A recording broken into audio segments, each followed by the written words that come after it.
Et bien sûr, merci Choisy Gabon Première pour vous informer. Mesdames, Messieurs, bonsoir et bienvenue dans ce journal. En ouverture, nous allons au village Makongogno dans l'Angoni où a eu lieu l'inauguration du mémorial de Makongogno. Ceci rend hommage aux victimes de la catastrophe aérienne du 28 juin 1985 qui a coûté la vie à 7 journalistes et 3 militaires. Conçu comme un espace de mémoire et de recueillement, l'édifice a été inauguré par la première dame du Gabon, Zita Oligui Nguema. Au cours de cette cérémonie d'inauguration, une vaillante compatriote a été décorée. Son nom, Simon Nyangui, première secouriste auprès des rescapés blessés. Larding Mamba, Guy Serge Dinzambo.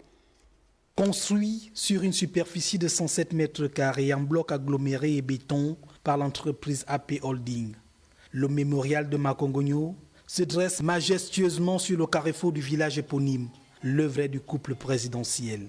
À travers cet ouvrage, Brice et Zita Oligui Nguema sacralisent les mémoires des illustres et vaillants Gabonais péris dans les forêts de Makongogno lors du crash aérien du 28 juin 1985. C'est un ouvrage qui a été réalisé selon un délai d'exécution de 5 mois, un ouvrage qui a été réalisé avec des matériaux durables. Il est fait sur une surface non bâtie de 600 mètres carrés. La surface bâtie, quant à elle, est de 107 mètres carrés, avec une salle d'exposition de 90 mètres carrés et des salles telles qu'un bureau administratif de 8,5 mètres carrés et bien évidemment un espace sanitaire pour l'aisance de tous ceux qui vont le visiter. Une reconnaissance, un honneur, mais surtout un véritable devoir de mémoire. 40 ans après, un pan de l'histoire douloureuse du Gabon vient d'être divinisé. À l'heure où ce mémorial s'érige dans la dignité et le respect, nous trouvons enfin un lieu pour poser nos douleurs, pour honorer nos disparus et pour transmettre aux générations futures l'histoire de Makongogno. Non pas comme une simple tragédie, mais comme un pan de notre mémoire nationale. Madame la Première Dame, votre présence à nos côtés en ce jour historique est bien plus qu'un geste symbolique. C'est un acte de compassion, de solidarité et de reconnaissance envers celles et ceux qui ont perdu un mari, un père, un enfant, un être cher dans cette catastrophe. Une tragédie passée sous silence depuis plusieurs années par les régimes précédents. Ce jour, du 28 juin 1985, à bord de cet hélicoptère de l'armée de l'air de type Bell, 15 passagers, 10 ont perdu la vie, dont 7 journalistes et 3 militaires. 40 ans durant, des gouvernements qui se sont succédés à la tête de notre pays n'ont pas souvent honoré la mémoire des compatriotes décédés et survivants. 40 ans durant, il y a eu peu de reconnaissance de l'État témoignée à l'endroit de ses compatriotes. 40 ans durant, il y a eu très peu de regards officiels posés sur ces familles.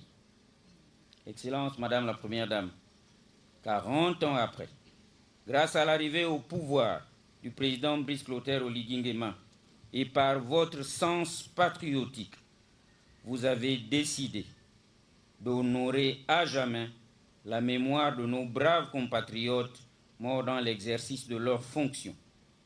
Compatriotes à qui vous dédiez, au nom de la République, le mémoire de Makongogno. Ce mémorial n'est pas seulement un lieu de recueillement, c'est une véritable reconnaissance nationale de l'effort, du sacrifice, mais surtout du travail. Aujourd'hui, la nation s'incline devant la souffrance de ces dignes fils du pays. Et partis de Libreville dimanche dernier, les caravaniers composés essentiellement des rescapés et des familles des victimes du drame de Makongogno ont pris la route du circuit 3 dans le sud-ouest du Gabon. Objectif, assister à l'inauguration du mémorial érigé dans le département de la Boumi-Loueti, un périple marqué également par la découverte de plusieurs autres sites touristiques de la région. C'est un reportage de Arnaud Monza, Maël Mabunda et Ludovic Bitegué.